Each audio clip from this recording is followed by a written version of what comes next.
herself. She needed to personally feel the paranormal energy. It was the only way for her to clearly understand what was going on. During her visit, she concluded that the ghost of a little girl named Sallie inhabited their home. She was doing most of the haunting and trying to get their attention. Barbara and said Sallie felt neglected and wanted the Pickmans to acknowledge her more often. Before Barbara left, she gave them one main piece of advice. Try their best to embrace Sallie as their own daughter. Barbara didn't believe that Sallie was evil. She also believed that they could live peacefully with Sallie, but with a bit of love and acceptance. As strange as this advice was, Tony and Debbie tried their very best to welcome Sallie with open arms. They tried calling out to her and speaking with her. They tried to treat her like any other living girl. Barbara's advice didn't work. In the end, they tried to treat Sallie as one of their own, but the demonic presence in their house rejected them. One night, Tony was yanked out of his bed. His body hit the floor, and when he got up to look, the room was completely empty. In the morning, he pulled up his sleeve and found fingerprint-shaped burn marks all over his arm. He was surprised that the supposed ghost of a little girl had the strength to pull him out of bed. But when he thought about it a little more, he realized that maybe it wasn't a little girl after all. Maybe it was the strength of a much more powerful demon. As the violence in their home escalated, the Pickmans were desperate. They decided to reach out to the producers of the TV show Sightings, a paranormal documentary series. After the producers heard their stories, they brought a film crew to 508 North 2nd Street, hoping to figure out what was happening inside their house and potentially help the family. The Pickmans initially wanted to remain anonymous, so they changed their names and blurred their faces for the show. They knew that the town they lived in was extremely religious, and they didn't know how the locals would respond to their family if they thought they were haunted by demons. The most that they could do is let the experts into their home in hopes of solving their paranormal mystery. The producers of the show gathered several paranormal experts to investigate and figure out what was actually happening in their home. They were just hoping that by helping the Pickmans, they could finally live in peace. When a psychic by the name of Peter James first arrived at the house, the first thing he noticed was the face of a little girl in the second-story window, peering out at him. Once he got inside, he saw the same little girl standing at the top of the stairs, and she told him her name was Sallie. Peter continued his investigation through the house. He noticed the presence of something much darker. Something grim was waiting in the dark shadows of the home. Tony joined Peter, and they moved towards one of the upstairs bedrooms. Peter called out with a friendly voice, and they hoped a friendly voice would respond back. But they were quickly met with violence. Tony clenched at his shirt as he felt a sting of pain run across his back. Peter ducked behind the door as a spark of electricity shocked his wrist. After the short outburst, the energy seemed to die down. This attack was one of many the film crew captured. Soon after, even more bizarre events in the home were captured. Lights would flicker on and off as everyone gathered in the living room. Tony and Debbie also showed the crew a series of blurred or distorted photographs that they thought were ruined by the ghosts. The film crew also recorded cold spots, electromagnetism, and static electricity throughout the home. As they took a tour of the house, they also noticed the mysterious scratches that formed across Tony's arms, stomach, and forehead. By the end of their first day of filming, their paranormal specialist, Al Rover, thought he had a good idea at what may be happening. He concluded that it was most likely a poltergeist that terrorized the Pickmans, not necessarily the ghost of the little girl Sallie. Both spirits drew from the same energy, but they were two separate entities. Sometimes the poltergeist could embody the spirit of Sallie to gain their trust, but it was only trickery. The poltergeist ended up lashing out more than usual because they were afraid and angry that the Pickmans allowed the film crew into the home. In a way, their attempt at finding peace had backfired, but they felt it was the only way to figure out what was truly happening. The specialist's advice for the Pickmans was to remove the toys lying around the house. They needed to get rid of anything that would draw the attention of the little girl or the poltergeist. Now that they identified what type of ghosts they were dealing with, they were ready to investigate more thoroughly. The crew was so shocked by the initial attacks that the investigators returned to the house several more times. They converted the kitchen into their control center, where they monitored the entire house for paranormal activity. They also brought in a paranormal expert, Carrie Gaynor, who had investigated over 850 paranormal cases. They also brought in several electronic specialists, over $500,000 worth of monitoring equipment, and they set up remote control cameras, thermal imaging systems, and frequency counters throughout the house. If anything happened in the house, they would try and capture it. One night, as Carrie Gaynor and the family performed a vigil in the living room, investigators monitored the house for 14 hours. The Pickmans and some of the crew tried communicating with the spirits. During that time, Carrie said he had never encountered something like it in his 20 years of paranormal investigations. They heard strange noises all around them, and the oil lamps began to flicker, even though there was no draft in the house.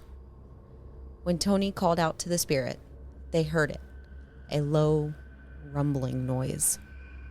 The sound was later analyzed by an audio specialist and by an electronic voice phenomenon specialist, and neither were able to say it was anything other than unknown. Whatever it was, it had to respond to Tony directly after he had called out to the ghost. Around the same time, the frequency counters in the hallway jumped from 399 to 575 megahertz. The cameras that they had set up throughout the house lost connection at random moments throughout the night, and the monitors were turned black or distorted, but the most horrific response was the violence. The demon had lashed out at Tony several times while they performed their vigil. By the end of the night, the entity had attacked Tony 11 different times. As he sat in the living room, scratches and welts continued to form across his body, and he kept feeling a cold presence in front of him. Some of the scratches were thin, but others were thick, and had bruising and blood around them. Carrie had monitored Tony the entire night, so he would have seen if Tony had performed any sort of trickery on himself. Each time Tony got up to use the restroom, Carrie inspected him when he got back, just to make sure he wasn't scratching himself when he left the room. They couldn't explain why any of this was happening, or how. From all the experts that night, it was concluded that the spirits, it must have been a poltergeist. As the vigil continued, the demonic presence seemed to lessen throughout the night, and the attacks stopped completely by the next morning, and the house seemed like it was back to normal. After the crew left the Pickmans, they didn't notice as much activity. The demon had stopped attacking Tony, but their little bit of peace wouldn't last. A few months went by, and on their son's birthday, as the family sat around the dinner table, a stuffed doll burst into flames and nearly set the entire house on fire. The Pickmans had lived in the home for 2 years, and this was it. They had had enough. After the episode of sightings aired, Many skeptics and critics claimed that Tony's scratches were either self-induced or allergic reactions. They also asked why the Pickmans didn't just move out of the house. As it turns out, that's exactly what they did. Not long after the film crew left their house, the Pickmans packed up their things and moved out after 2 years of living there. Debbie was convinced that the spirit that haunted them wasn't the innocent girl Sallie. It was a demon that had disguised himself in order to gain their trust. And once the spirit had built up enough trust, it terrorized whoever lived in the home, especially the men. After the Pickmans moved, the film crew returned to the house to see if the spirit was truly gone. When Peter James, the psychic, returned to the home, he felt the presence of Sallie was gone.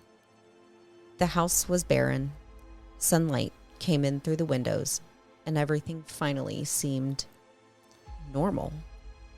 Only the wallpaper and carpet were left behind. With the house empty, the film crew set up their equipment, and by nightfall, they recorded once more. At first, they thought the paranormal energy had finally been purged from the home, but then darkness fell over the house. Although it seemed like nothing was there when they first arrived, something crept into the house at night. As he called out to the spirit of Sallie, Peter began hearing moaning, followed by a cold spot that formed in the middle of the room. It led him into the room that used to be the nursery. Cold spots appeared throughout the house, even though there weren't any vents, and all the windows were closed. Carrie Gaynor also returned, hoping he'd have a fresh encounter with the paranormal entity.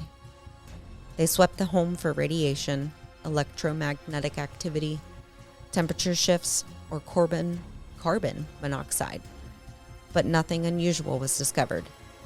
Even though they didn't uncover anything during their visit, others were still drawn to the house.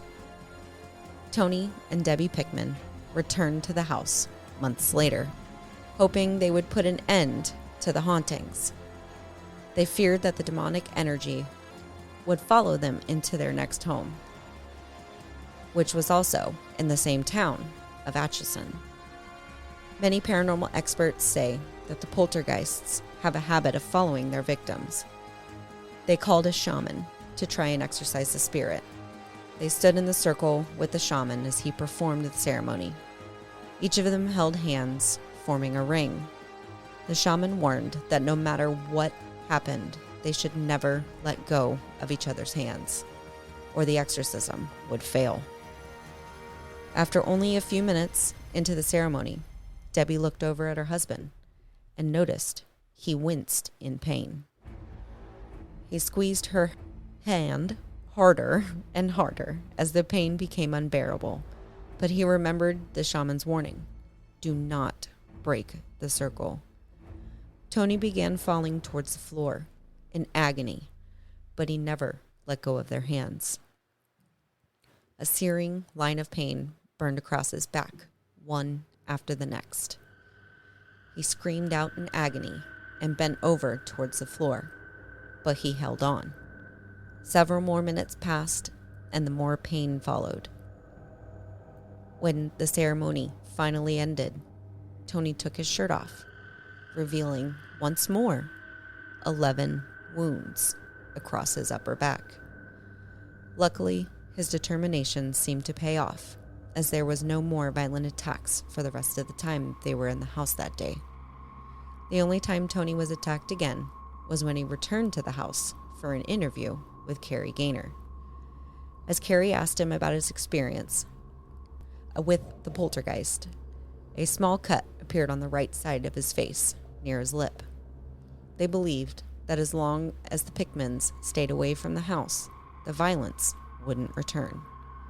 The story of Sallie Isabel seems to lead to some connection between anger, violence, and father figures. Whether it is manifested through spiritual or psychological methods, it is a mystery. But the violence and the death in the past have held on for over 100 years, and it continues to haunt the house